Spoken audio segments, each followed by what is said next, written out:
Donc, bonsoir tout le monde. J'ai dit assalamu alaikum tout le monde. Je suis heureuse de me retrouver devant vous, devant ce public, j'allais dire, avec différents visages, avec différents certainement profils.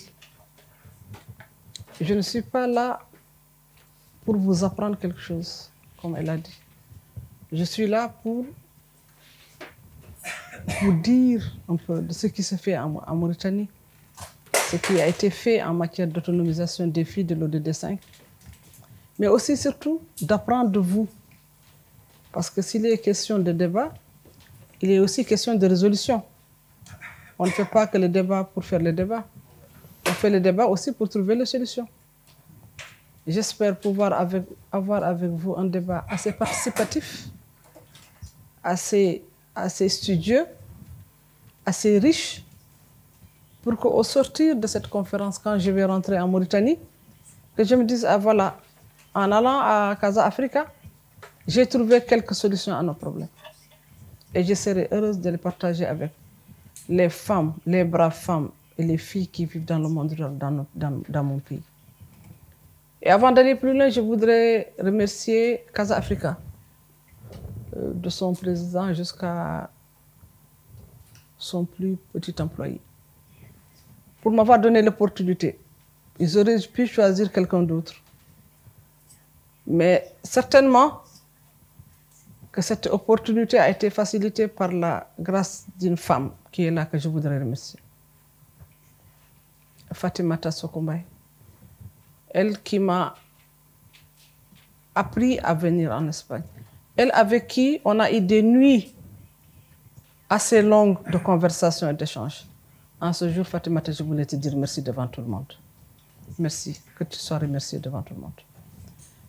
Parler un peu de l'autonomisation aussi des femmes et des filles de la Mauritanie ne semble pas un grand problème, dans la mesure où la Mauritanie est ce petit pays que vous connaissez, qui est à mi-chemin entre l'Afrique, le monde arabe, et l'Afrique noire.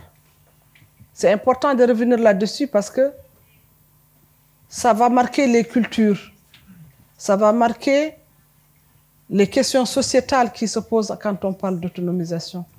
Ça va aussi marquer la manière de résoudre ces problèmes-là.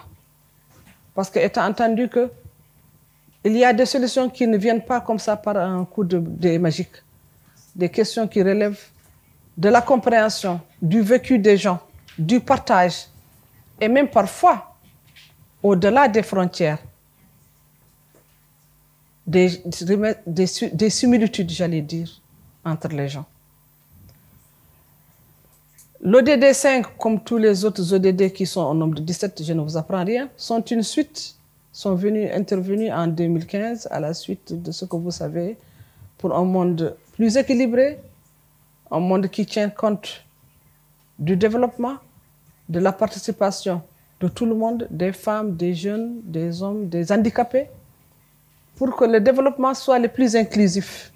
Plus inclusif, ça veut dire que chaque citoyen, quelle que soit sa nature, quel que soit son profil, puisse faire du développement son affaire personnelle, sans être forcé, en agissant librement et avec la liberté qu'il sied à son épanouissement.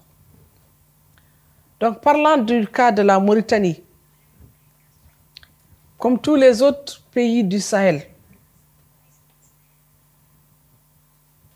les questions de l'ODD 5, c'est-à-dire l'autonomisation des filles et des femmes, ont connu un chemin assez long.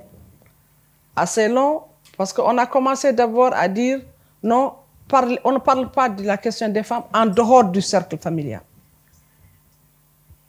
Parler des femmes en dehors du cercle familial, c'est dévoiler son vécu, comme si la femme était un objet qu'on devait protéger, qui devait rester là, dans l'inconnu, certainement pour être mieux peut-être violencée, je ne sais pas, vous me le direz après, pour ne pas qu'elle connaisse ses droits. Cette évolution est partie du fait qu'en Mauritanie, on n'a pas eu, au tout début des indépendances, un ministère dédié à la femme. Pourtant, on a eu un ministère des Affaires étrangères, pourtant, on a eu un ministère de la Justice, pourtant, on a eu des ministères. Mais on pensait que la question de la femme pouvait être réglée, je veux dire, en sourdine, comme on dit. En agissant sur les autres ministères, on pouvait amener les femmes à se positionner, à défendre le droit. Évidemment, des femmes qui ont été avant nous sur le terrain de l'action sociale, de l'action citoyenne, ont amené les questions de la femme jusqu'à en faire amener le gouvernement de la Mauritanie à en faire un ministère uniquement dédié aux femmes qu'on appelle aujourd'hui le ministère de l'action sociale, de l'enfance et de la famille. MASEF, ministère de l'action sociale, de l'enfance et de la famille. Tout ça, c'est regroupé par une femme, par un seul ministère. Il y a eu, à la création en 2007 de ce ministère-là, beaucoup de tergiversations parce que, je vous ai dit, la Mauritanie est un pays à cheval entre l'Afrique noire et le monde arabe. Donc, on dit que créer un ministère uniquement dédié aux femmes allait peut-être même, on nous a dit, on l'a entendu plusieurs fois, mais on n'y a pas cru, heureusement, que c'était contre l'islam. Par la force des choses, par l'argumentation, on est arrivé à faire comprendre aux gens que cela n'avait rien avec l'islam. Donc, chemin faisant, le ministère a commencé à travailler sur toutes les problématiques qui concernent les femmes, la famille et l'enfance, parce que c'est ce qu'on appelle c'est un package, ça va ensemble. La femme, l'enfance et la famille, ça va ensemble. Donc, il y a été élaboré beaucoup de stratégies au niveau de ce département-là. Il y a eu beaucoup de lois pour protéger les femmes. Mais jusqu'à aujourd'hui où je vous parle, les questions de femmes, les questions relatives à l'autonomisation des femmes et des filles en Mauritanie souffrent encore de beaucoup de choses. Si je dis souffre, ce n'est pas une spécificité mauritanienne. C'est certainement une donnée du Sahel. C'est certainement une donnée de l'Afrique. Quand vous allez prendre connaissance de ma présentation, vous verrez que plusieurs partenaires ont fait des études assez poussées, des études académiques, des recherches pour documenter, pour renseigner, mais aussi pour aider à la prise de décision. On a bâti des stratégies pour l'enfance, pour la femme. Mais je le dis, ça reste encore à parfaire. Les principaux, il y en a plusieurs, mais les principaux défis auxquels la femme mauritanienne aujourd'hui la femme mauritanienne fait face, peuvent classer en, grosso modo, pour ne pas être très longue, en deux catégories. Vous avez la première catégorie qui relève de ce qu'on appelle maintenant, en 2020, les violences sociales, les violences liées au genre. Qu'elles soient domestiques, qu'elles soient culturelles, qu'elles soient économiques, elles sont toutes des violences. Et vous avez l'autre partie qui connaît aussi des débuts de solutions, mais qui reste encore à parfaire, c'est les questions de gouvernance. Que ce soit pour le premier défi, les violences basées sur le genre, les mariages précoces, l'excision, le viol, tous ces faits se retrouvent aujourd'hui dans la situation de la femme mauritanienne. Je pense que je ne sais pas si d'aucuns d'entre vous ont suivi. Même hier, il y a eu une présentation dans l'une des télés espagnoles. Il y a une émission sur je ne sais pas si vous l'avez suivi. Mais en tout cas, ce truc revenait le plus souvent sur les questions de viol, sur les questions de mariage précoce et sur les questions aussi de violence conjugale des femmes qui sont battues. Les statistiques sont dans le Juan, vous voulez balancer un peu pour voir les tableaux? Il y a certains tableaux où il y a des trucs, vous pouvez voir à la page. Vous les balancer pour montrer aux gens des tableaux pour qu'ils n'aient pas seulement à écouter. Donc, le principal défi, c'est la loi, c'est les violences basées sur le genre. Il y a eu en 2000, voilà, ça c'est bon, mariage, voilà. Tu peux aussi descendre un peu. Tu peux descendre aussi. Voilà, non c'est bon, voilà. Remonte un peu. Voilà, voilà, remonte un peu. Bon, tu vas gérer ça en attendant pour que ce que je dis corresponde à ce que tu vas montrer. Ok. Oh, d'accord? Voilà, à chaque fois, tu fais avancer. Voilà, c'est bon. C'est bon ici. Voilà, c'est bon. Donc, vous voyez cette courbe-là, elle nous montre un peu la situation des mariages entre 2007 et 2015. Alors, vous avez en rouge comme courbe ascendante les femmes de 20 ans, entre 20 ans et 49 ans qui avaient vécu le mariage précoce avant 18 ans. La Mauritanie, j'ai oublié de vous le dire, la loi fixe le mariage de la fille à 18 ans. Tout mariage consommé avant 18 ans relève c'est une atteinte à la loi. Mais malheureusement, les lois sont faites pour les femmes et pour les filles, mais ce qui se passe, c'est que généralement, les femmes ne connaissent pas ces lois, du fait du bas niveau aussi de leur éducation. Donc, sur la deuxième courbe bleue, vous avez les femmes de entre 15 et 49 ans en mariage ou en union avant 15 ans.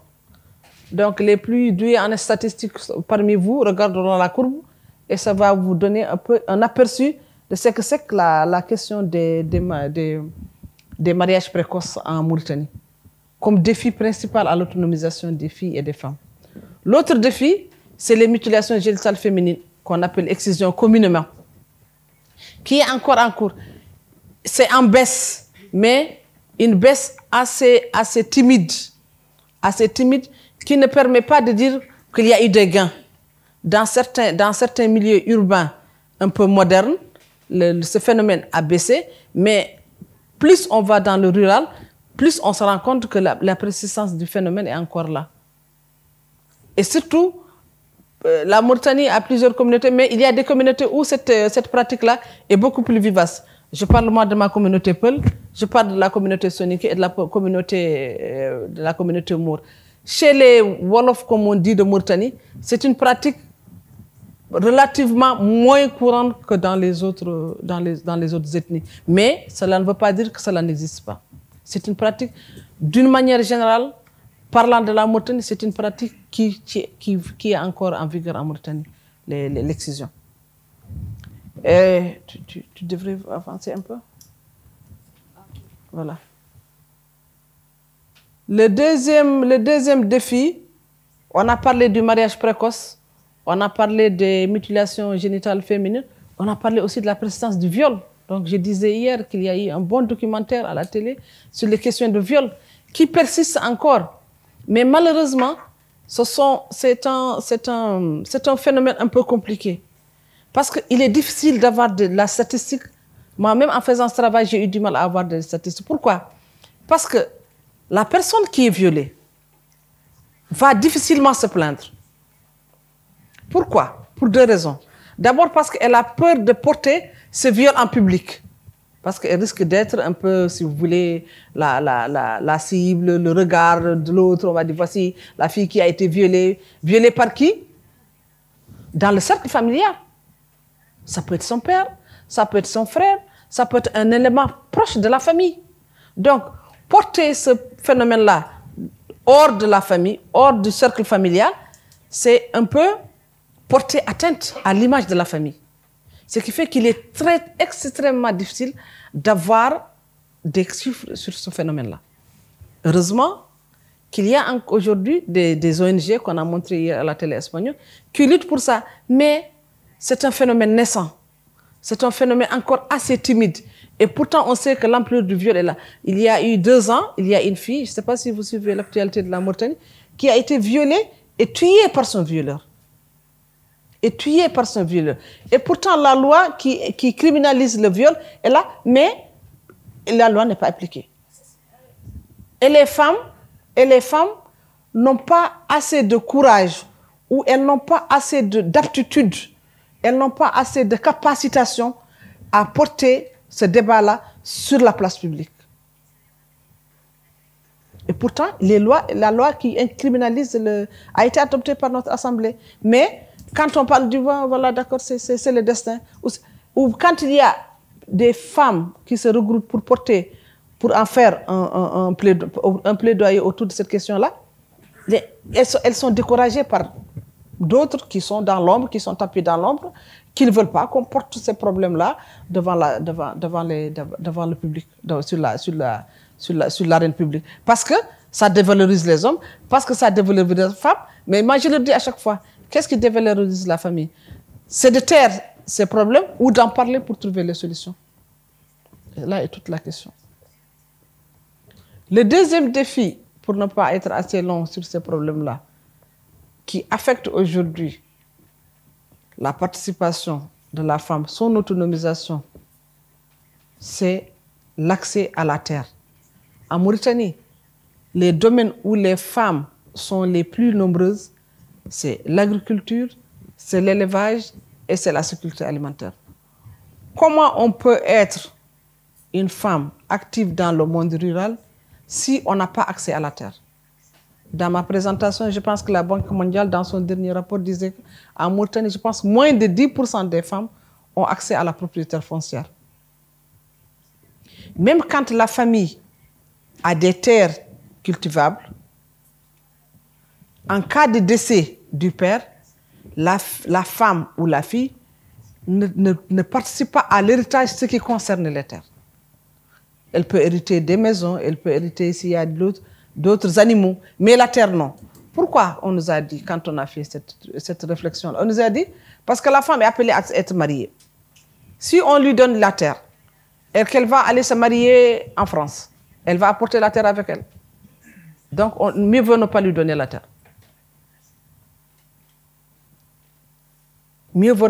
C'était une façon assez subtile, assez subtile des hommes pour enfreindre l'accès des femmes aux ressources. Et ça, c'est un gros problème aujourd'hui. Nous, avec Oxfam, avec d'autres organismes, on a fait le plaidoyer autour de cette question-là. Il n'y a pas de loi qui restreigne. Mais c'est les femmes qui ne portent pas, si vous voulez, ce débat-là sur la place publique. Donc, on ne peut pas être autonome dans le monde rural, indépendant, si on n'a pas accès aux ressources. Les ressources, quoi? C'est la terre et c'est l'eau. C'est la terre et c'est l'eau. Même dans certaines zones rurales de Mauritanie, même quand il y a un forage, quand il y a un puits, la gestion de l'eau est confiée à des hommes, pas les femmes. Pas les femmes. Parce qu'on pense qu'une femme n'a pas d'aptitude pour gérer un forage. Elle vient, elle amène son seau, elle prend pour s'abreuver, pour se laver, mais ça s'arrête là. L'homme, il peut tirer, amener jusqu'à son champ, il peut donner à son voisin, il peut donner à son ami, la femme non. L'autre défi qui nous concerne, nous, à Alliance citoyenne, c'est le problème de la gouvernance. Il y a, je vous dis que la population mauritanienne est constituée de plus de 50,83 de femmes. Plus de 50%. On a à peu près 12 ou 13 partis politiques reconnus. Aucun parti politique n'est dirigé par une femme. En 2007, on a voté la loi sur les quotas. Il y a un tableau là sur les quotas, il y a un tableau sur les quotas. On a dit pour ici, non, tu descends. Il y a un autre. Non, c'est pas ça. Oui, c'est ça, je pense. Voilà, je pense. Avec les charges, hein? Avec les femmes, le Parlement, c'est ça. Voilà. Donc, on a voté une loi pour encourager, pour amener plus de femmes à être, comme on dit dans le jargon, dans la sphère de la prise de décision. Parce que si les femmes sont hors du cercle où se prennent les décisions, comment voulez-vous que ceux qui prennent les décisions pensent à elles? Si moi j'organise une conférence et que l'autre n'est pas là, comment vous voulez qu'il me pose des questions? Il ne peut pas, parce qu'il n'est pas là. Moi, je suis là devant vous aujourd'hui en train de parler. Quelqu'un qui n'est pas là, il peut me poser des questions? Il ne peut pas, parce qu'il n'est pas là. Et c'est la même chose pour la gouvernance locale. Les femmes, dans le monde rural et même dans les capitales, il y en a très peu qui siègent à l'Assemblée. Je pense qu'au jour d'aujourd'hui en Mauritanie, je pense que nous devons avoir sur les 147, on doit avoir moins de 30% de femmes. On doit avoir aujourd'hui 6 femmes, je pense, 6 femmes dans les mairies. Voilà. En 2007, nous avions 4 femmes maires sur un total, tenez-vous bien, de 216, ce qui représente un pourcentage de 1,8. En 2013, nous en avions eu 6 sur 2018. Ce n'est pas de 4 à 6 qui a augmenté, c'est en fait le nombre de maires qui a augmenté. Il y a eu création de nouvelles municipalités. Et en 2018, dont on vient de sortir là, en 2018, voilà, on a eu 6 femmes maires, tenez-vous bien, sur 220. 6 sur 220. Je vous laisse faire le pourcentage pour ne pas vous décourager. Comment voulez-vous que les lois, que les décisions puissent inclure les femmes si les femmes ne sont pas là où se prennent les décisions? En tout cas, nous, Alliance citoyenne, et je suis heureuse de le dire devant vous, moi je pense qu'on ne pourra changer le sort des femmes, arriver à un développement harmonieux où les femmes et les hommes vivent en totale harmonie que si les femmes siègent là où les décisions se prennent, là où les lois se votent. Si elles sont absentes, personne ne pourra parler à leur place.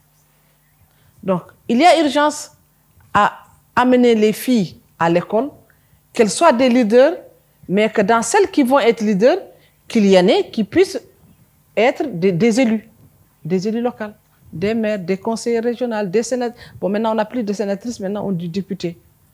C'est député ou maire ou conseil régional. Nous avons 13 régions, 13 conseils régionaux en Mauritanie. Une seule femme est présidente du conseil régional à Nouakchott, c'est Fatimitou. Et même ça, ce n'est pas son parti politique en fait qui l'a adulée, mais c'est parce qu'elle a été maire pendant plus de 4 ou 5 mandats. Donc les populations se sont confondues à elle. Ce n'est pas parce qu'elle est femme. Elle serait homme, elle serait arrivée. Mais vous savez, l'habitude, c'est une seconde nature. Les gens sont habitués à elle, et certainement qu'elle aussi elle délivre des services des services de proximité qui satisfont les populations, et on a voté pour elle. Donc sur les 13 conseils régionaux, une seule femme, actuellement. Vous voyez, c'est un tableau un peu, pour ne pas dire sombre. Et pourtant, les lois sont là. Et il y a même, je suis tentée de dire, une volonté politique. Parce que dans le discours du président qu'on vient d'élire là, en août, il y a tout un champ de compétences qui est dédié aux femmes. Mais où sont les freins? Qu'est-ce qui fait que ça n'a pas eu de répercussions sur le modèle de leadership féminin qui aurait dû se dégager? Je vous ai dit qu'on a créé le ministère depuis 2007. Ça fait quand même bientôt le ministère doit être maintenant adulte depuis 2007. Mais jusqu'à présent, on se rend compte qu'il y a des retards dans les questions liées à l'autonomisation des femmes. La première raison, c'est d'abord les femmes. Il faut que les femmes croient en elles. Mais croire en elles ne suffit pas. Je l'ai dit en début de ma présentation. L'autonomisation, là, ce n'est pas seulement avoir accès aux ressources. L'autonomisation, ce n'est pas avoir de l'argent. Non. L'autonomisation, c'est une somme. C'est plus. C'est avoir d'abord confiance en soi. Et c'est le plus important. Et c'est généralement, je le dis, en baissant la tête, c'est généralement ce que nous manque, nous, les femmes. Il y en a certainement dans la salle qui sont le contre-exemple de ce que je dis. il y a des femmes dans cette salle qui sont courageuses, qui sont battantes, qui ont du courage et qui déplacent des montagnes. Mais malheureusement, si on compte 100 femmes, on peut en trouver une seule. Et ça, c'est un grave problème. Donc, je disais, l'autonomisation, c'est d'avoir confiance en soi, c'est d'avoir accès aux ressources, mais c'est aussi avoir le leadership pour diriger. Si on a des ressources, si on a confiance en soi et qu'on ne peut pas diriger, évidemment, l'autonomisation va souffrir. Il faut avoir ces trois caractéristiques-là pour que l'autonomisation puisse être la capacité, les ressources et la confiance en soi. C'est nécessaire. Le deuxième problème qui limite l'autonomisation des femmes, c'est aussi le bas niveau d'éducation. Beaucoup de filles, quand on va dans le primaire, beaucoup de filles accèdent à l'école, mais elles n'y restent pas. Quand elles finissent le primaire, généralement, dans la majorité des cas, les familles sont pauvres. On préfère que la fille abandonne l'école pour aller travailler, rapporter quelque chose à la famille pour soutenir la famille. Si elles vont au collège, celles qui ont la chance d'accéder au collège, quand elles font, comme on dit chez nous, le brevet 1, 2 fois, elles ne réussissent pas. On dit, bon, c'est bon, hein, tu as fait 2 fois, c'est pas la peine de te fatiguer, tu vas trouver un bon mari. Comme si le mari était synonyme de diplôme. Ce qui n'est pas le cas. Excusez-moi, cher monsieur. Ça n'a jamais été vraiment un bon diplôme. Bon, c'est vrai que je vois dans la salle, il y a des bons maris qui sont des diplômes, mais ce n'est pas tout le monde. Voilà. Quand il va... Alors, si vous prenez 100 filles qui sont scolarisées, si vous allez au niveau de supérieur, vous en trouverez certainement 3 ou 2,% en Mauritanie. Sur 100 filles, 2% ou 3 arrivent à l'université. Vous voyez, cette dislocation du parcours n'a pas seulement pour effet de minimiser la propension des filles à aller de l'avant, mais ça détruit aussi le mental. C'est-à-dire les filles sont façonnées, éduquées de manière à dire non, si tu sais lire et écrire, c'est déjà bon. C'est déjà bon. Pourquoi tu vas aller plus loin? Tu vas trouver un bon mari qui va te... Voilà. Les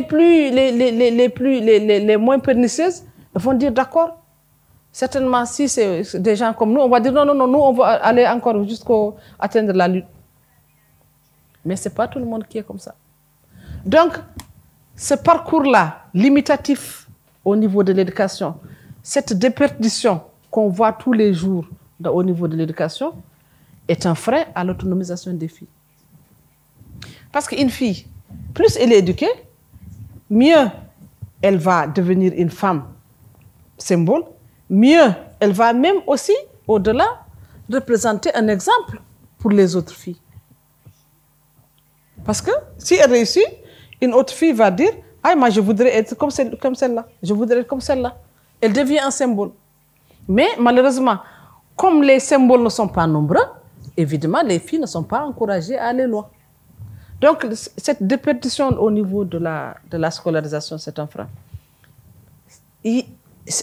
C'est le deuxième dont je vais parler. Le deuxième aspect qui limite l'autonomisation des filles, c'est la conséquence de la première. Quand elles sont moins éduquées, évidemment, on a beau prendre les lois, mais elles ne savent pas lire, mon Dieu, elles ne savent pas écrire. Qu'est-ce qu'elles vont comprendre des lois? Elles ne vont rien comprendre.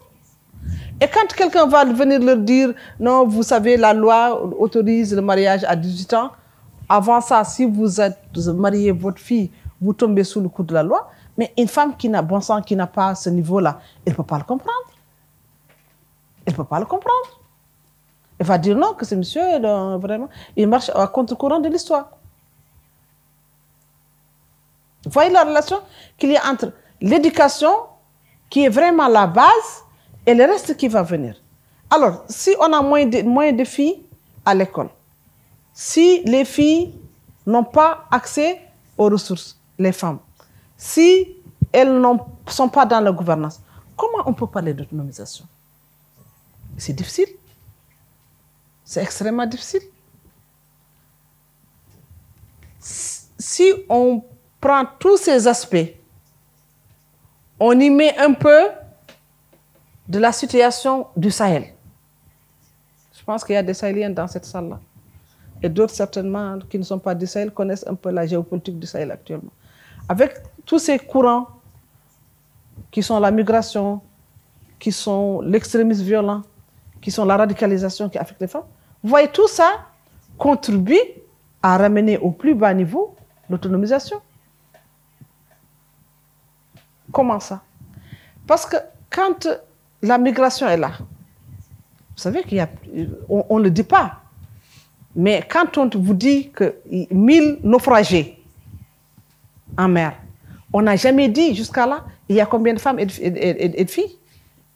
Et Dieu sait que si on interroge l'Organisation internationale de la migration, ils savent qu'il y a des filles et des femmes. Mais c'est comme il y a une complicité internationale à cacher les problèmes que rencontrent les femmes. Il y a plein de femmes qui perdent leur vie dans ces migrations. Mais on n'en parle pas. On va vous dire qu'il y a eu 100 naufragés. 100 naufragés, ce ne sont pas que des hommes. Ils avaient leurs femmes, ils avaient leurs filles avec. Mais on le cache. C'est un jeu très subtil pour ne pas avoir de statistiques, pour ne pas renverser la vapeur, pour que les choses qu'on dit des femmes n'aient pas un soubassement, une base scientifique. Parce que quand on dit que quelque chose existe, il faut pouvoir le justifier scientifiquement, avec des chiffres.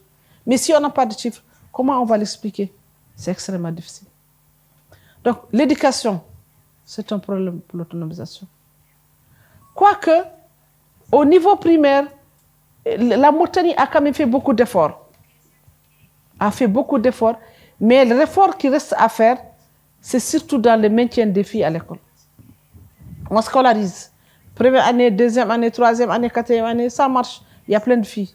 Mais c'est après que les filles commencent à quitter l'école. Ces filles-là d'aujourd'hui, mais c'est elles qui seront les femmes dans 20 ans, dans 15 ans. Comment voulez-vous qu'on puisse espérer une meilleure autonomisation? Comment voulez-vous qu'on puisse espérer un changement de mentalité avec des filles qui ont quitté l'école au niveau CP1 ou CP2, comme on dit chez nous, niveau primaire 1 ou 2? C'est difficile. C'est extrêmement difficile. Dans ma présentation, si vous avez la chance de le lire en entier, vous trouverez que même la Banque mondiale a dit à la Mauritanie, si vous voulez atteindre la croissance, si vous voulez arriver à l'égalité, il faut qu'il y ait plus de femmes dans l'entrepreneuriat. Comment voulez-vous qu'on ait des femmes entrepreneurs si le B.A.B.A. n'est pas atteint? C'est difficile. Et en plus, il y a toute une culture de société qui fait que on n'encourage pas les connaissances empiriques des femmes. On pense que ce que la femme connaît, c'est ce qu'on lui a appris. Alors qu'on sait qu'il y a un potentiel inné chez les femmes, mais qui n'est jamais valorisé. Parce que quand la femme fait l'école et qu'elle a un potentiel inné qui est valorisé, mais bon sang, elle va dépasser bon nombre d'hommes et ça ne les arrange pas. Ça ne les arrange pas du tout. Donc, on préfère dire que le seul savoir qui existe, c'est le savoir de l'école. Mais même le savoir de l'école, la femme y a accès vraiment difficilement. Donc, on a parlé des défis de l'éducation, on a parlé des défis de la méconnaissance des lois en vigueur, mais on va aussi parler des phénomènes qui sont liés à la culture. J'ai commencé à vous dire que la Mauritanie est un pays entre le monde arabe et le monde africain. Vous voyez, culturellement, ça l'a fait vraiment, comme on dit, vraiment un mélange assez... où le patriarcat, le règne des pères est encore en vigueur. Même si on dit chez nous que les femmes ont beaucoup de pouvoir. Mais je sais que, je le disais hier en regardant le film, on le dit c'est pour donner à la femme des ailes. Mais en réalité, c'est l'homme qui décide. Parce que ce sont les lois qui conforment une nation. S'il y a des lois qui m'épargne, qui ne parle pas de mon cas, qui ne parle pas du cas de la femme, des filles, comment voulez-vous que moi je sois, que je puisse me référer, que je puisse prendre ces lois-là comme un miroir? C'est très difficile. C'est extrêmement difficile. Si vous êtes d'accord avec moi. C'est extrêmement difficile. Donc, il faut amener les femmes à être plus enclines à ce que les lois qui sont votées, les stratégies, tout ce qui existe, tout cet arsenal-là, je ne sais pas s'il y a des juristes dans la salle, tout cet arsenal-là, que les femmes puissent se l'approprier. Peut-être qu'elles n'ont pas les compétences pour comprendre ce que c'est qu'un arrêté, ce que c'est qu'un article, mais on peut leur expliquer par la méthode de la sensibilisation les bébés pour qu'elles puissent comprendre. C'est facile d'expliquer à une femme qu'elle n'a pas le droit de marier sa fille à 18 ans. Ça, elle peut le comprendre. Elle n'a pas besoin d'être agrégée en droit pour le comprendre. Mais, là, pourtant, la loi existe, mais beaucoup de familles marient encore leurs filles avant 18 ans. Et ils ne sont pas punis. Parce que celles qui devaient, comme je l'ai dit, comment on appelle, décrire cette situation, c'est pas décrire, je veux dire, c'est dénoncer cette situation, elles ne le font pas. Elles ne le font pas par méconnaissance seulement. Elles ne savent pas que les lois sont là pour les protéger. Elles ne savent pas que les lois sont là, qu'elles peuvent porter plainte contre tout acte qui les rend inférieurs, ou qui les maltraite, ou qui les infériorise, ou qui diminue, si vous voulez, leur citoyenneté. Mais elles ne le savent pas. Et pourtant, les lois sont là. En Mauritanie, nous avons toutes les lois. Nous avons la stratégie intégrée du genre. Nous avons la stratégie de politique alimentaire qui inclut les femmes. Nous avons la stratégie nationale de santé en matière de genre. Mais nous avons la stratégie en matière de politique de l'élevage et de l'agriculture qui inclut le genre. Mais les femmes ne le savent pas.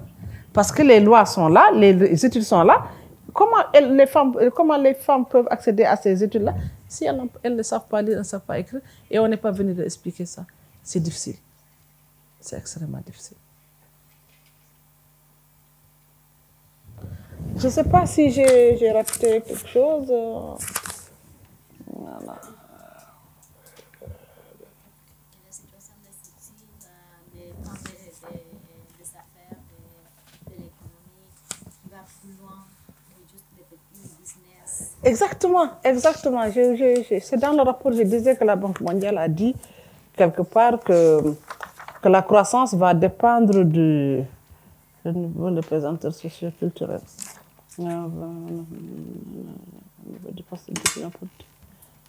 Excusez-moi, je vais relire un peu, mais parce que j'ai beaucoup parlé.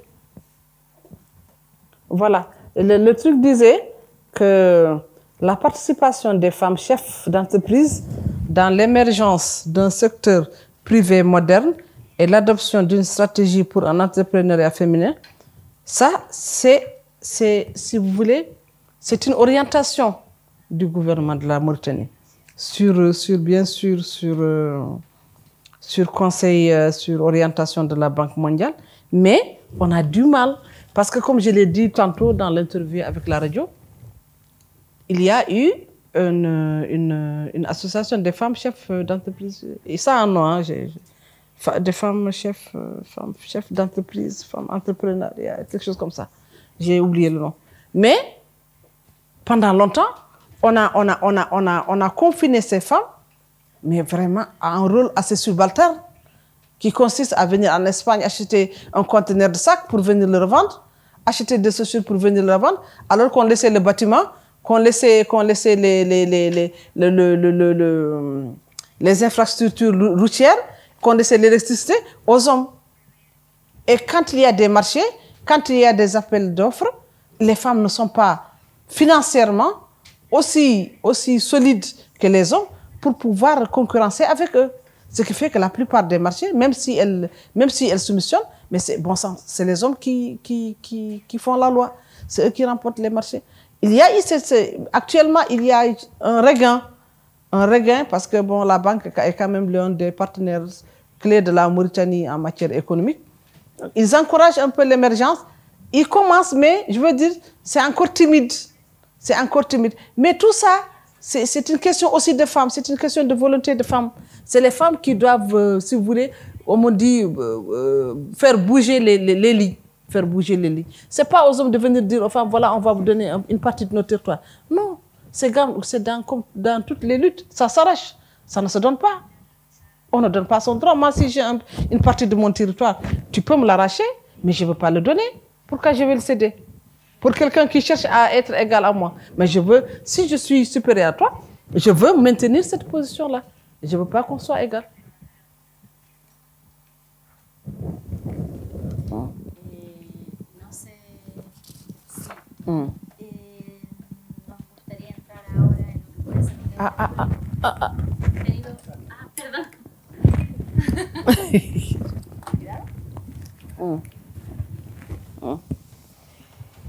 Bon, je vais juste finir pour conclure, pour dire que les questions de, excusez-moi, les questions d'autonomisation, comme on a dit, on aurait pu passer toute une soirée à parler de ça, les questions de la Mauritanie. Mais ce que je vous ai dit, c'est un peu un map, c'est une carte, c'est un mapping de ce qui existe, je veux dire au niveau macro, s'il y a des économistes dans la salle. Hein? On peut creuser et voir les soubassements, comment ça se traduit au niveau micro. Au niveau micro, mais aussi au niveau de la famille. Comment ce dysfonctionnement du rôle économique, du rôle politique, du rôle social de la femme, comment ce dysfonctionnement-là, il agit au niveau microéconomique. Mais aussi, comment il agit au niveau mésoéconomique, c'est-à-dire au niveau des familles. Pour fonder, pour justifier une certaine suprématie de l'homme sur la femme, pour justifier le maintien d'une certaine tradition qui veut que ce soit toujours l'homme qui décide et que la femme qui suit. Qui veut que, quand on parle d'homme et de femme, l'aspiration, la propension de l'homme, c'est de toujours dire que c'est moi le plus fort.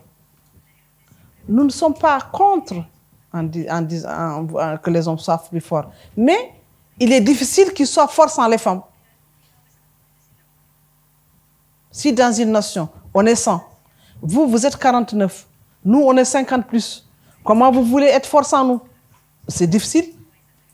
Donc, donnez-nous, venez avec nous, partagez avec nous, discutez avec nous, pour que l'égalité se fasse dans le meilleur des mondes.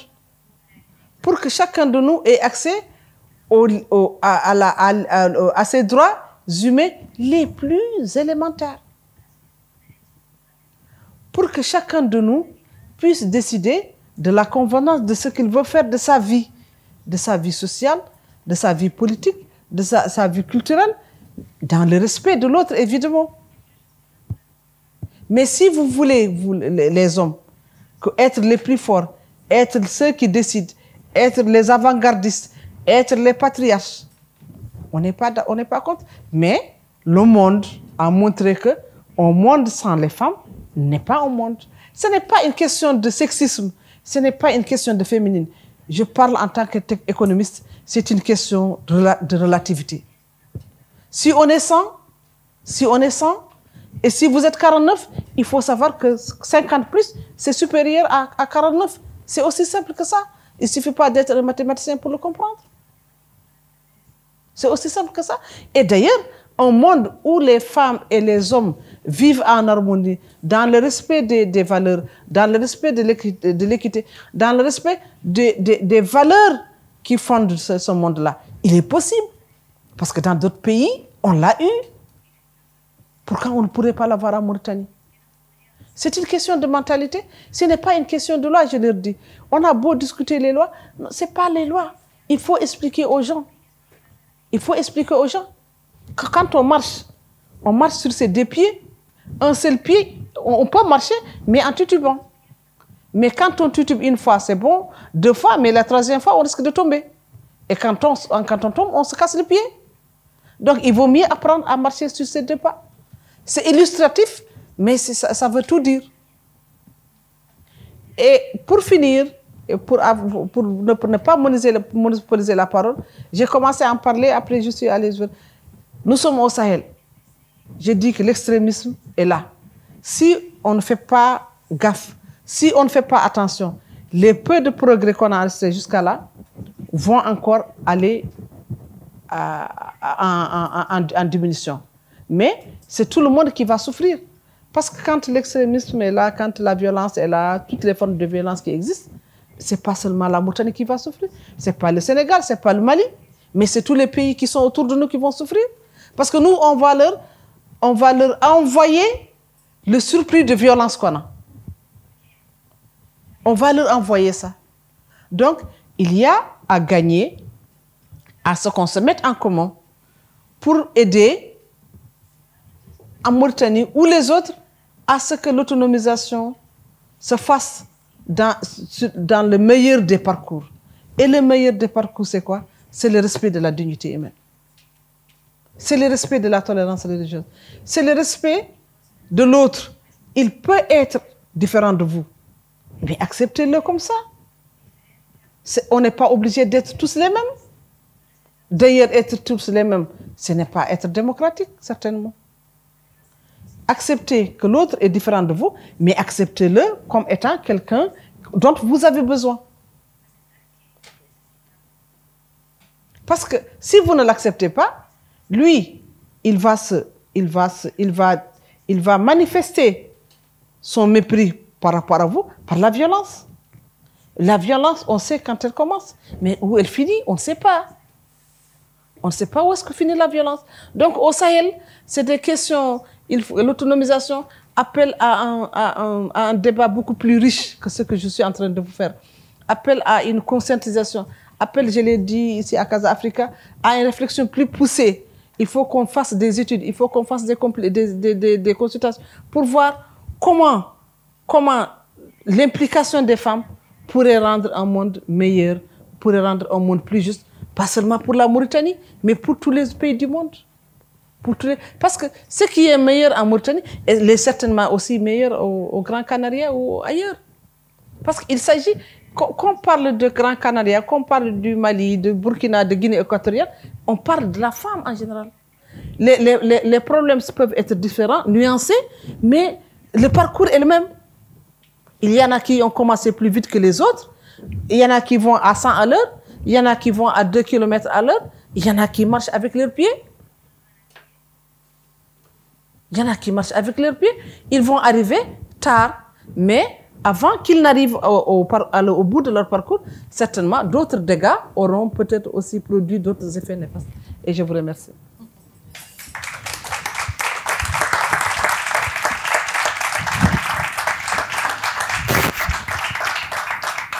J'ai écrit beaucoup de choses dans le document. Vous pouvez vous l'approprier, je pense, par le Canada. Je n'ai pas voulu vous lire ce que j'avais écrit. Je n'ai pas voulu aussi défiler sur le truc. On aurait pu défiler de long en large. Quelqu'un peut le faire, voir les différentes courbes, les différentes statistiques. Mais je vous renvoie, c'est pour un peu... Je ne vous dis pas tout, parce qu'après, vous n'aurez plus rien à prendre de moi. Je veux toujours laisser un petit quelque chose qui vous dit, qui crée l'intéressement. À dire, bon, voilà, qu'est-ce qu'elle a écrit qu'elle n'a pas dit, et qui vous incite à aller chercher l'information ou au niveau d'Alliance Citoyenne ou au niveau de Casa Africa. Et je vous remercie.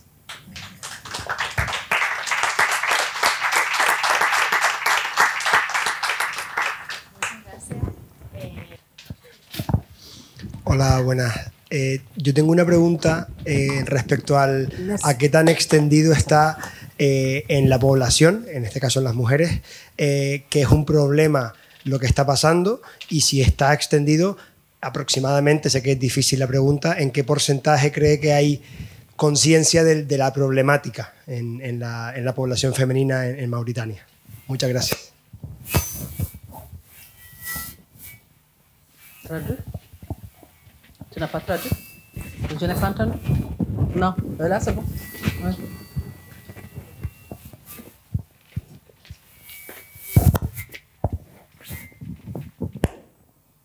Du faible niveau d'autonomisation en Mauritanie. Bon, je ne peux pas risquer de donner un chiffre pour ne pas être contredit. Mais je peux espérer, sans me tromper, vous dire que c'est 40% de la population, 42, 43% sont quand même conscients qu'il y a des efforts à faire en matière d'autonomisation. Ce n'est pas des chiffres officiels, mais grosso modo, voilà. Merci. Merci.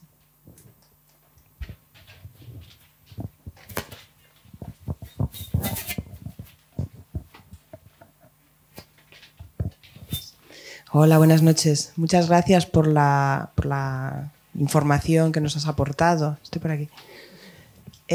Yo quería preguntarle si hay alguna acción que se esté llevando a cabo desde el propio gobierno de Mauritania en las escuelas, directamente trabajando con las niñas o con las mamás de las niñas, pero programas directos en la escuela para educar y llegar a un empoderamiento de la mujer. Gracias. Oui, oui, merci pour la question. Oui, le gouvernement y travaille. J'ai tantôt parlé de la scolarisation des filles. L'école publique en Mauritanie est gratuite. Bon, certainement, ce n'est pas une fierté, c'est partout dans le monde. Mais je sais qu'actuellement, beaucoup de filles vont à l'école. Et comme je l'ai dit dans ma présentation, le problème réside dans le maintien. Et je l'ai dit aussi, il y a différentes stratégies qui ont été adoptées par notre gouvernement. Il s'agit de la stratégie nationale intégrée du genre qui répertorie tous les problèmes qui affectent le genre. Quand on dit genre, ce n'est plus la femme, c'est femme, fille et jeune. C'est tout ce que le quotidien ne prend pas en compte. Donc, vous avez des stratégies. Vous avez la stratégie nationale qui vient d'être adoptée pour la petite enfance en termes de protection. Vous avez la stratégie du genre dans le milieu rural, donc agriculture et élevage qui existe. Vous avez le genre dans la stratégie de genre en matière de sécurité alimentaire. Moi-même qui vous parle ici avec la casquette Alliance citoyenne, nous sommes en train d'élaborer un plan d'action, sinon il est presque fini, qui puisse reprendre les orientations nécessaires pour guider le gouvernement dans l'implémentation d'une politique rigoureuse qui fait de la prévention des femmes par rapport à l'extrémisme violent et à la radicalisation. Parce que nous pensons que les pires des défis qui peut nous arriver aujourd'hui, c'est l'extrémisme violent. Parce que l'économique, on peut le résoudre en donnant plus de ressources. Le social, en peut-être mettant plus de filles à l'école, plus de femmes dans les instances de décision. Mais le problème, c'est l'extrémisme. Une fois qu'il commence, on sait quand il commence. Mais combien de gens il va engager et combien au finish vont être radicalisés, ça c'est difficile à savoir. Mais je vous rassure que le gouvernement a pris même toutes les politiques qui visent l'amélioration de la condition économique, politique, sociale des femmes, mais il reste que les femmes aussi doivent être engagées. Il y a une partie qui est dédiée au gouvernement, c'est lui qui édicte les lois, c'est lui qui adopte les stratégies, mais ceux qui se battent pour que ces lois prennent vigueur, prennent pied, soient bien ancrées ce n'est pas le gouvernement, c'est nous les femmes.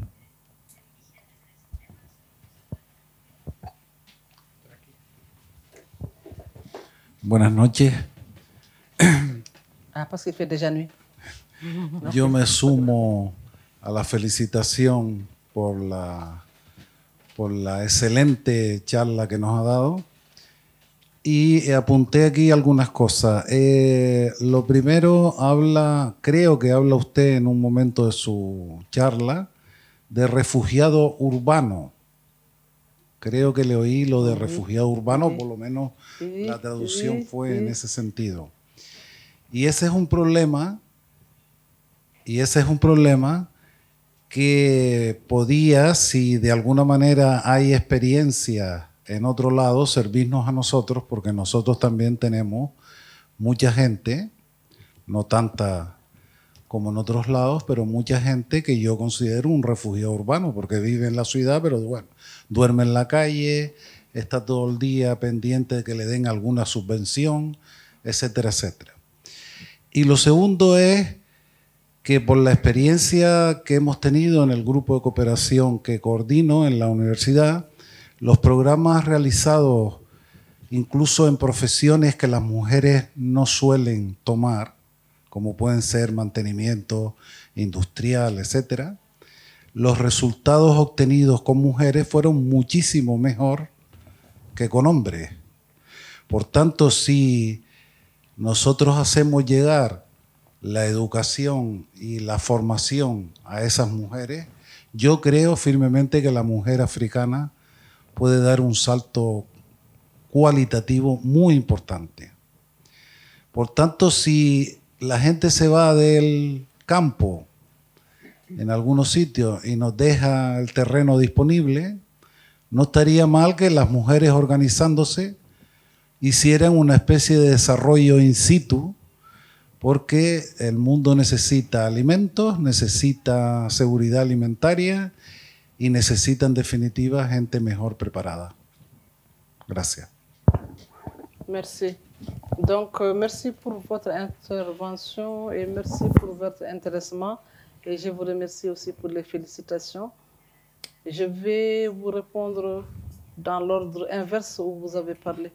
Moi, je suis entièrement d'accord avec vous que former plus de femmes dans les différents métiers permet d'arriver à une autonomisation, d'ailleurs plus soutenue. Soutenue parce qu'elles sont formées, soutenues parce que aussi elles développent leurs compétences, elles développent leur savoir-faire. Mais par-delà les compétences et le savoir-faire, elles développent aussi leur potentiel en tant qu'être humain. Et c'est important. Et c'est d'ailleurs le plus important parce que, je le dis souvent quand je discute avec les gens, quand on va aider quelqu'un, il faut l'aider dans ce que lui, il peut le mieux faire. Si vous formez les femmes dans une profession quelconque, quelle qu'elle soit, et que les femmes s'y prêtent à cette activité-là, on peut gagner 2 à 3 choses. La première chose, c'est le réconfort, c'est le soft, comment on dit ça en français? C'est la quiétude de savoir qu'on fait quelque chose qu'on peut et qu'on veut. Il y a un réconfort moral de faire moi cette activité. Non seulement je la fais, mais je la veux aussi. La vouloir, c'est aussi que je me mette toujours dans une position de chercher à mieux la connaître, à mieux la pratiquer, parce que j'aime ça. Mais la pratiquer aussi, ça me donne des ressources pour vivre. Donc vous avez le développement personnel, vous avez, si vous voulez, un certain leadership qui émane de cette envie de faire ce qu'on a envie de faire, mais, et c'est le plus important certainement, vous avez aussi des ressources. Les 3 là, c'est ça qui est l'autonomisation. C'est ça qui fonde le bien-être. C'est ça qui fonde, si vous voulez, le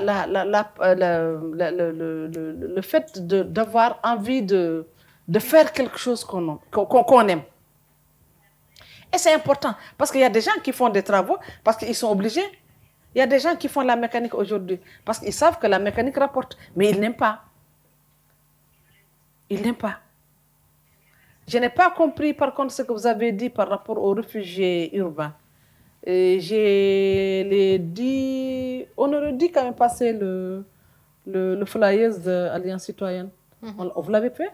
Non. Je pense que c'est peut-être dans la présentation, parce qu'on a parlé de... On aurait dû passer la présentation. On aurait dû passer.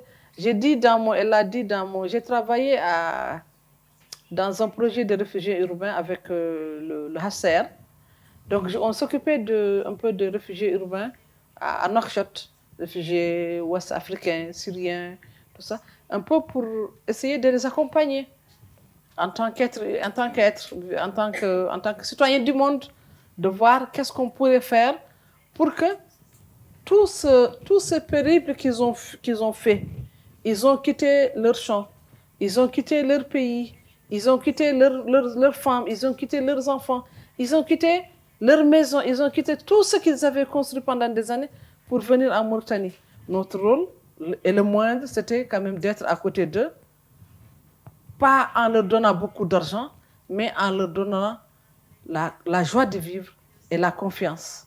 Cette confiance, elle s'est manifestée par la formation. On a eu aussi à leur donner, comme on dit chez nous, AGR, je ne sais pas comment vous appelez ça en espagnol, activité génératrice de revenus. Voilà, je ne sais pas comment vous appelez ça. J'ai eu à les accompagner, mais ça, il y a je pense, maintenant 6 ans que j'ai quitté ça, que j'ai quitté l'HCR pour travailler pour moi-même. Et merci pour votre question. Je ne sais pas si j'ai omis quelque chose. C'est bon? C'est bon? Ok, merci. Merci. Merci.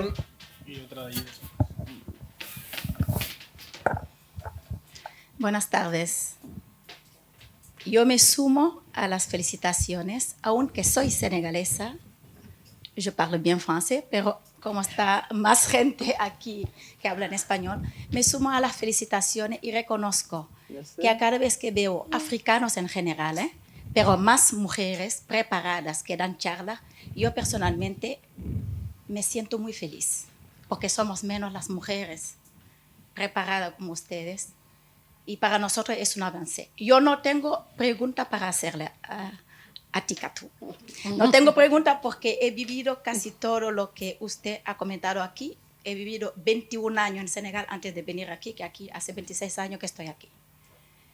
Lo de la ablación de clítoris, la desigualdad, todo eso lo he vivido y he ido en pueblos y pueblos, todo eso, o sea, no tengo pregunta, pero solamente quería decir una cosa, que yo afortunadamente he nacido en Senegal, he crecido en Senegal, creo que tenemos más avance que Mauritania.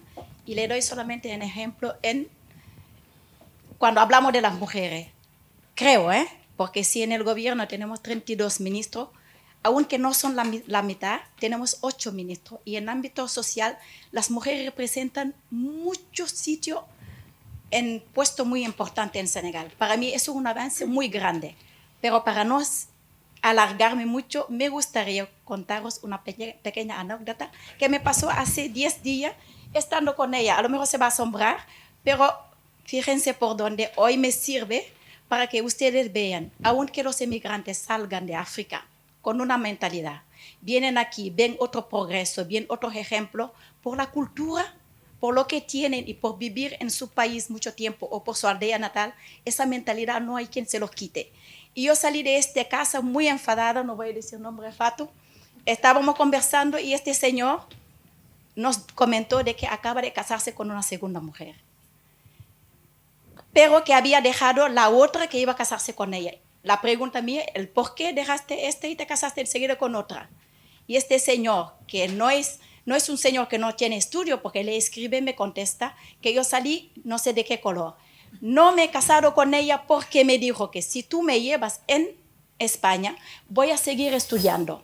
Quiero seguir mis estudios para trabajar. Y este señor que vive aquí en España le contesta, es senegalés. No, yo quiero que tú te quedes en mi casa a cocinar.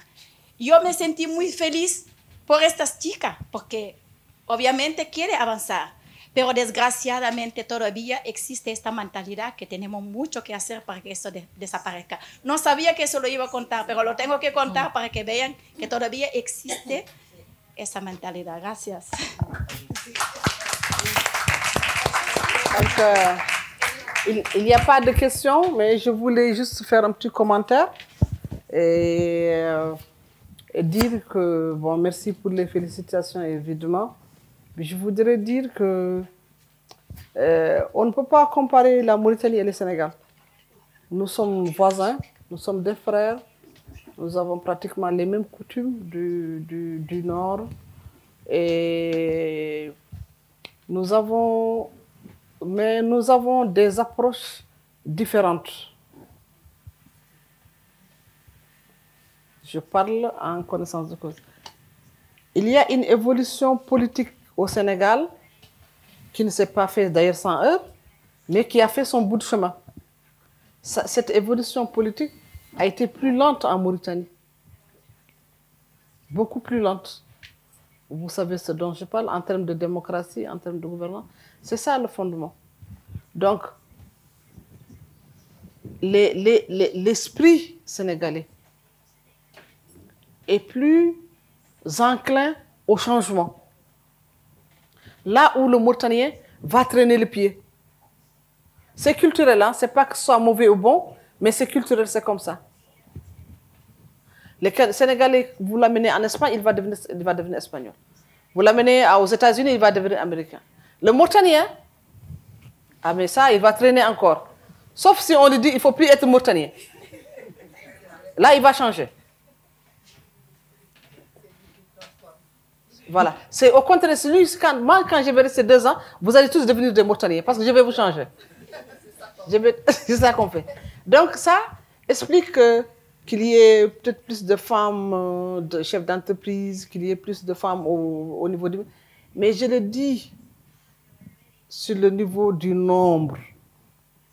Alliance citoyenne, je me bats depuis des années pour ça. Nous n'avons pas besoin du nombre, nous avons besoin de la qualité. Nous avons besoin des femmes qui changent. Si on est 10 au gouvernement et qu'on ne change pas, on va être 1000, on ne changera rien. L'essentiel, c'est d'avoir des femmes de qualité. Comment obtenir des femmes de qualité? C'est par l'éducation. C'est par une gouvernance vertueuse qui valorise le potentiel des femmes. Qui ne voit pas seulement les femmes comparées aux hommes du point de vue de leur cursus universitaire. Les femmes ont un potentiel caché, inné, insoupçonné, qu'elles mettent du temps à valoriser. Mais une fois que ce potentiel est valorisé, c'est d'ailleurs le point fort des Canadiennes maintenant. Ah oui, si les femmes canadiennes maintenant occupent le truc, c'est parce qu'elles ont pu mettre en valeur ce potentiel féminin qui sommeillait en eux et qu'ils ont commencé à mettre en surface. Mais je suis d'accord avec vous que sur le plan de la hiérarchie, sur le plan des institutions, le Sénégal est certainement beaucoup plus avancé. Je n'ai pas de problème, je suis sénégalaise à 50%. Mais bon, je veux dire que sur le plan des questions de violence, il faut dire que le Sénégal est aujourd'hui extrêmement affecté. Il n'y a pas un jour où on n'entend pas viol, où on n'entend pas féminicide. Les derniers cas de la dame qu'on a tuée au Casamance sont l'illustration complète de ça. Sinon, bon, je ne veux pas entrer dans les détails, mais je suis d'accord avec vous que c'est des questions liées à la culture. C'est la culture sénégalaise, enfin, la culture dominante. C'est le Wolof. Ils sont très... Ils sont, comment on dit, je vais taquiner mes cousins sénégalais, c'est des adaptateurs. Tu les branches au 120 volts, ils marchent, tu les branches au 320 volts, ils marchent. Voilà.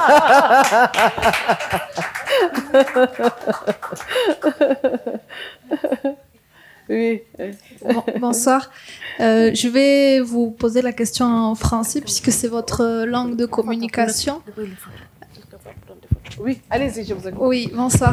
En fait, j'aurais voulu savoir votre ressenti par rapport aux nouvelles générations, puisque moi, j'ai eu l'expérience de Madagascar, où il y a beaucoup de similitudes avec la Mauritanie.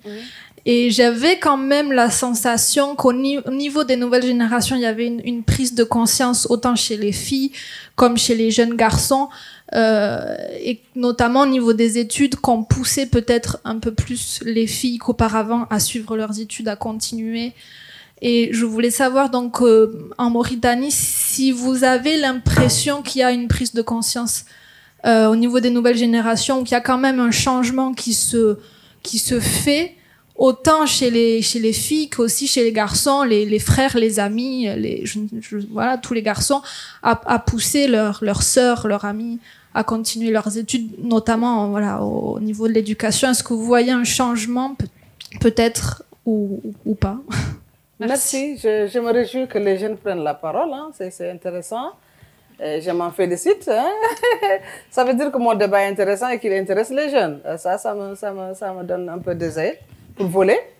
Ben bon, c'est exactement ça. Je pense avoir répondu. C'était quelqu'un qui disait de l'autre côté quel pourcentage en Mauritanie pense qu'il y a une évolution lente mais positive. C'est vrai que cette évolution dont vous avez parlé tantôt est portée par les jeunes filles et garçons confondus. Mais c'est une évolution. C'est des phénomènes de société.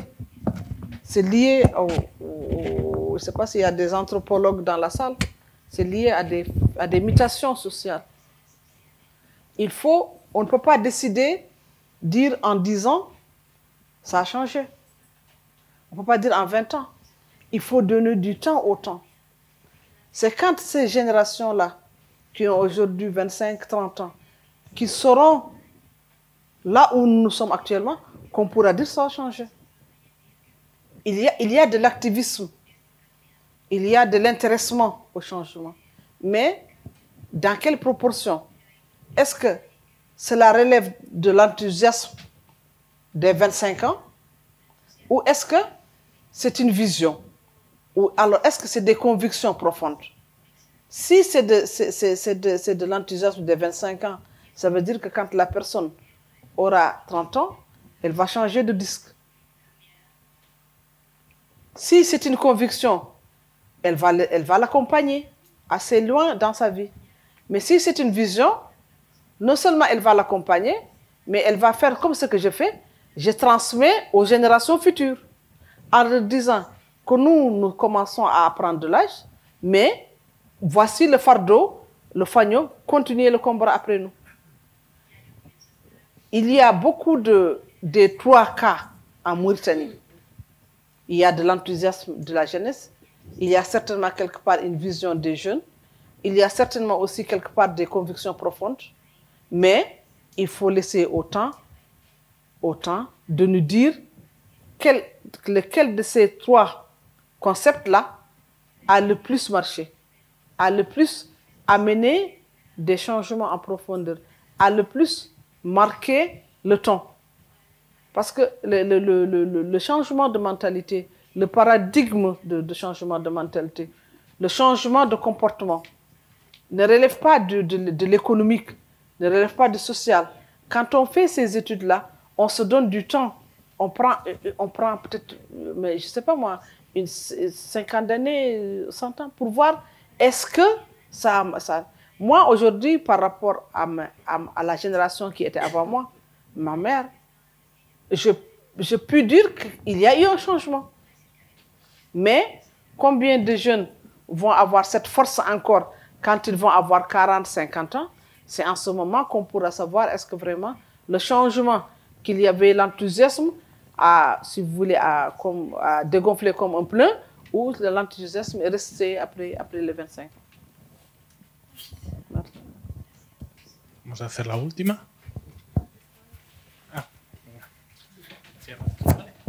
Hola, buenas noches. Muchas gracias, señora Dien, por su intervención.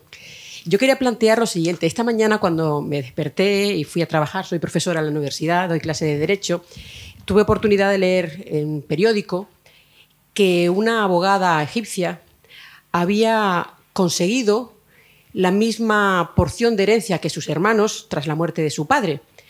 Y el éxito era que había conseguido que, a pesar de ser mujer, había recibido la misma herencia que sus padres porque demostró que ella es cristiana, copta, y que por lo tanto no se tiene que regir por la ley.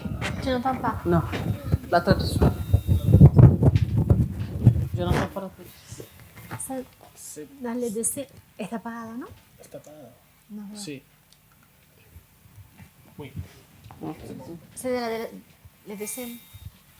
No, c'est bon.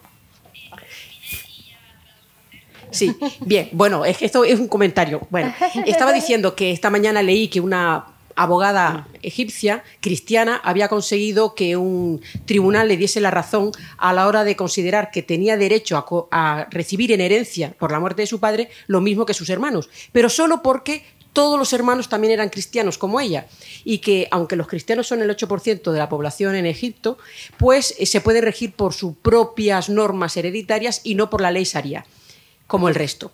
Bien, yo como le dije soy profesora de Derecho, entonces le doy mucha importancia a las leyes, hablo del valor de las leyes. Es cierto lo que usted dice del cambio de mentalidad y pone el ejemplo de lo que su madre considera, lo que usted piensa, lo que piensan las gentes de 25 o 30 años. El cambio social es importante, desde luego.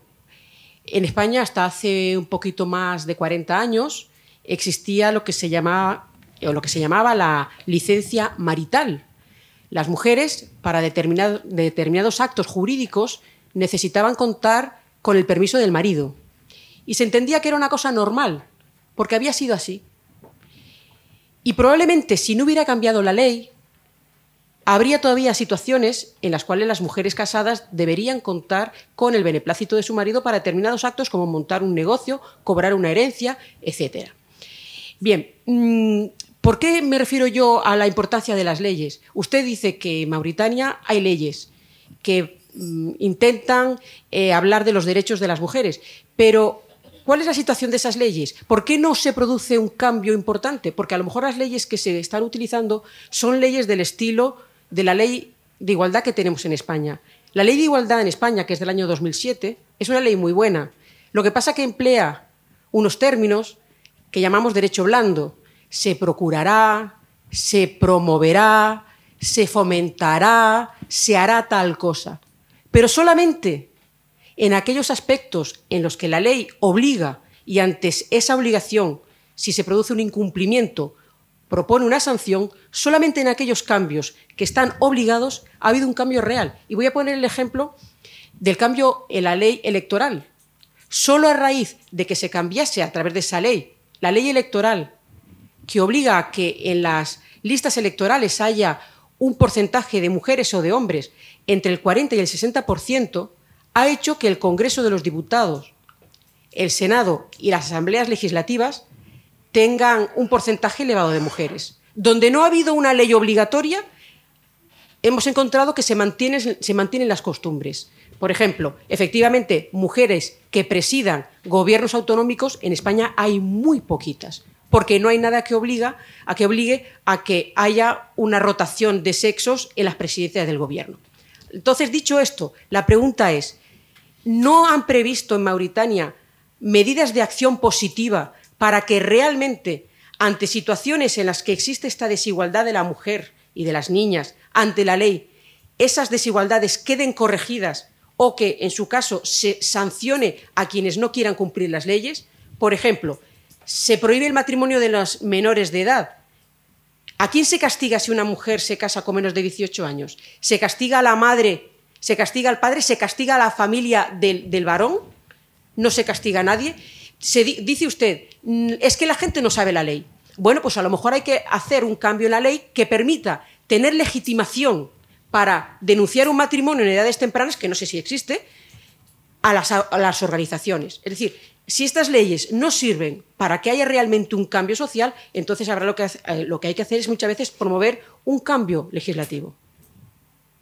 Muchas gracias. Merci.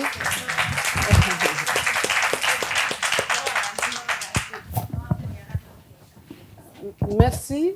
En fait, elle a commenté, elle a posé quelques questions. Bon, par rapport à l'Égypte, je ne commente pas parce que c'est des questions assez délicates. La Mauritanie est, de par sa constitution, un pays musulman de rite malikite. Donc la constitution même est basée sur la charia. Je ne dis pas que c'est un problème. Non. Cela pourrait l'être dans l'interprétation. Ce n'est pas un problème. Mais ça pourrait l'être quand on interprète.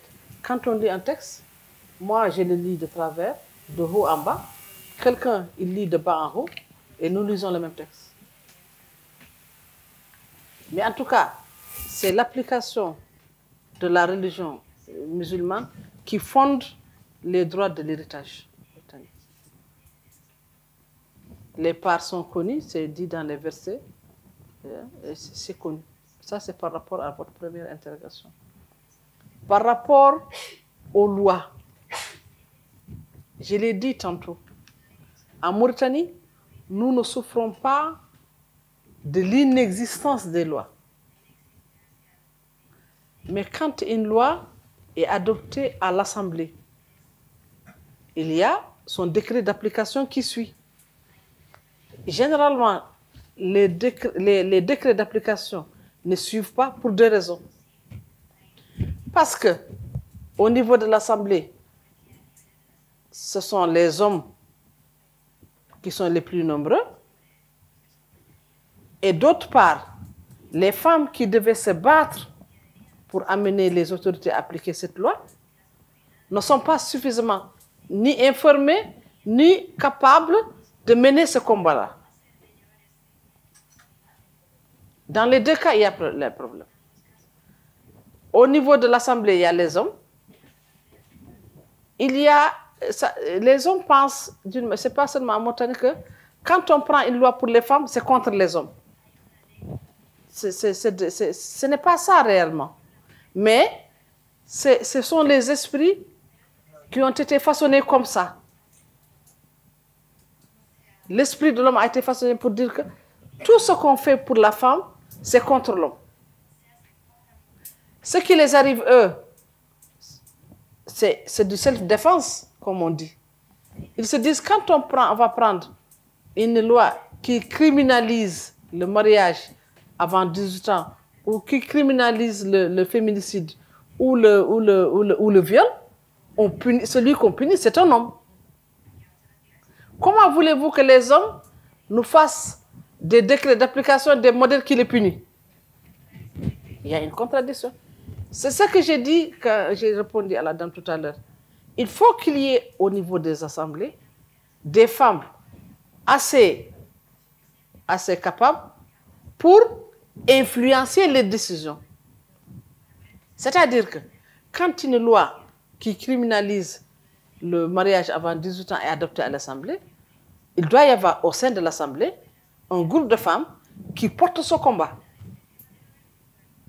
Qui portent ce combat au sein de l'Assemblée, au sein du gouvernement et dans la société civile.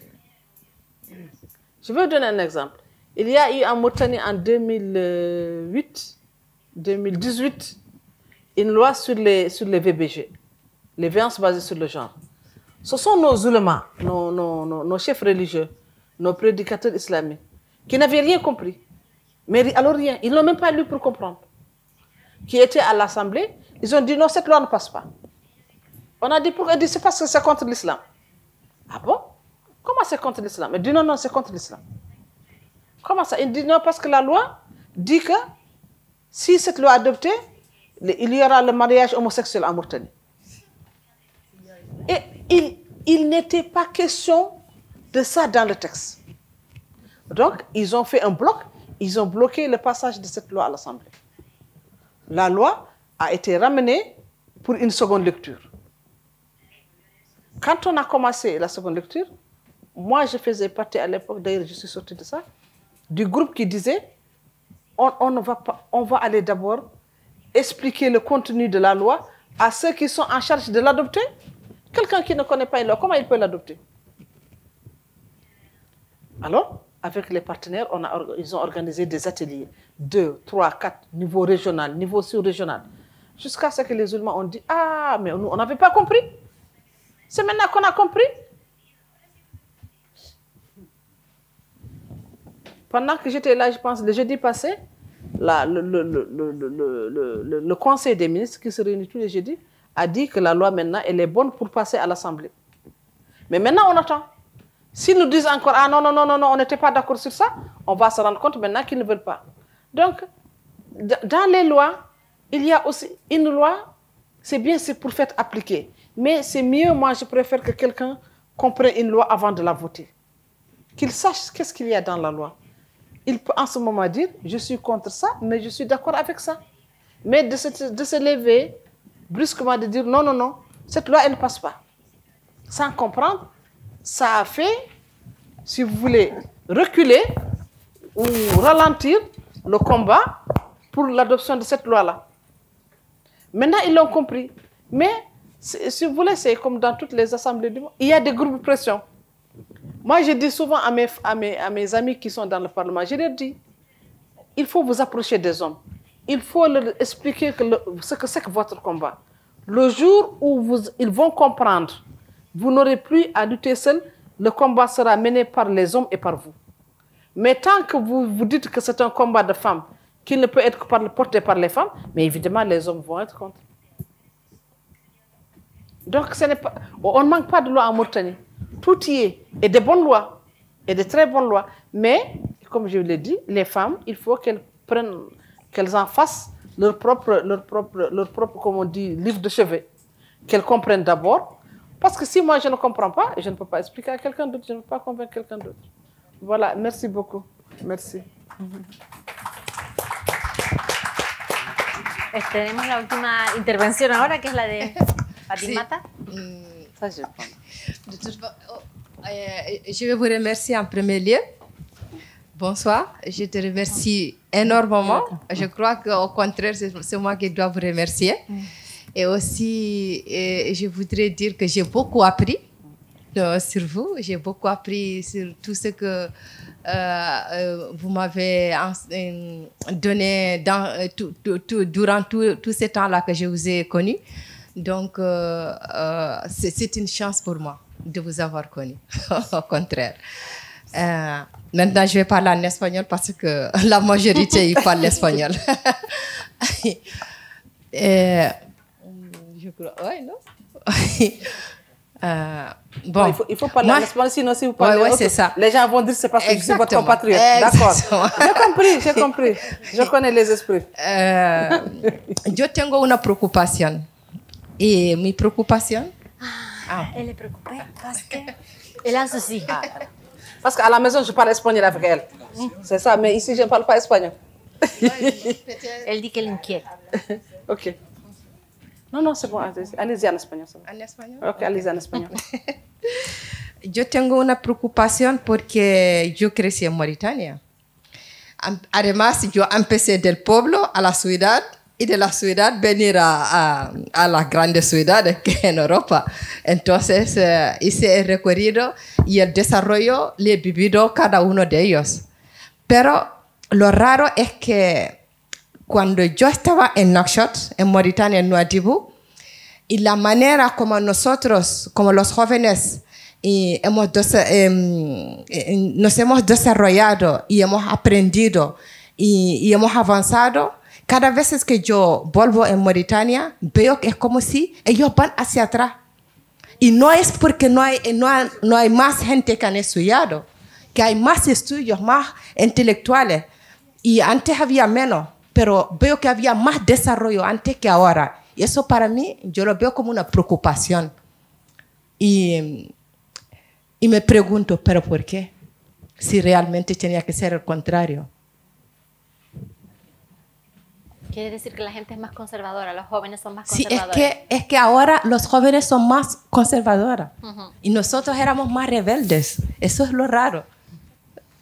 Que no salen. Los jóvenes ahora no salen. Nosotros éramos de descubrir el mundo, de querer lo que pasa afuera. Y ahora los jóvenes, ves unas niñas que ya tienen todo el pelo y nosotros salimos de minifalda. Y sabes que entonces ves toda esa cosa y me preocupa. Digo, es que algo pasa. Merci Fatimata pour votre intervention.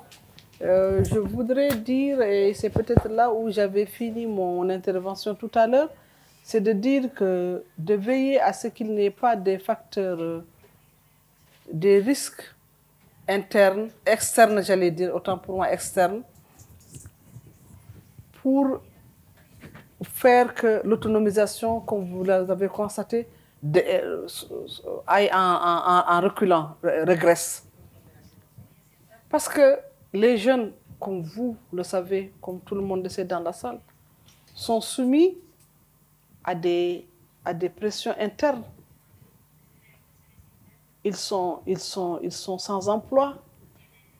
ils sont désœuvrés, ils sont la proie de la pauvreté, ils sont la proie de la violence, mais alors, ils développent eux-mêmes leur propre mode de survie.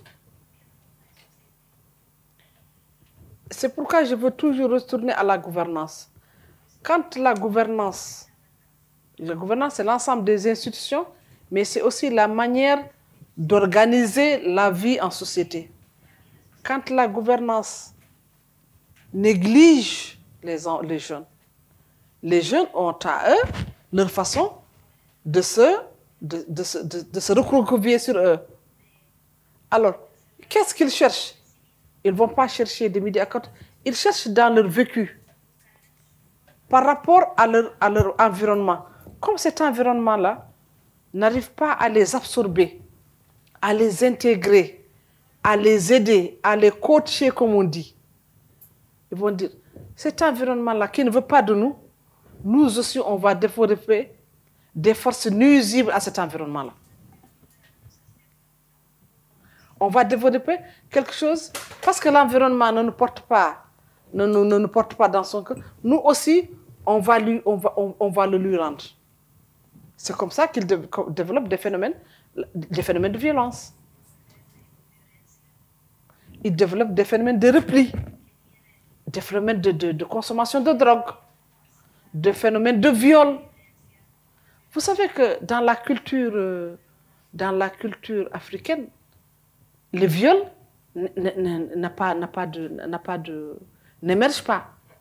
Au contraire, les peuples ont, comme je le dis souvent, un amour verbal.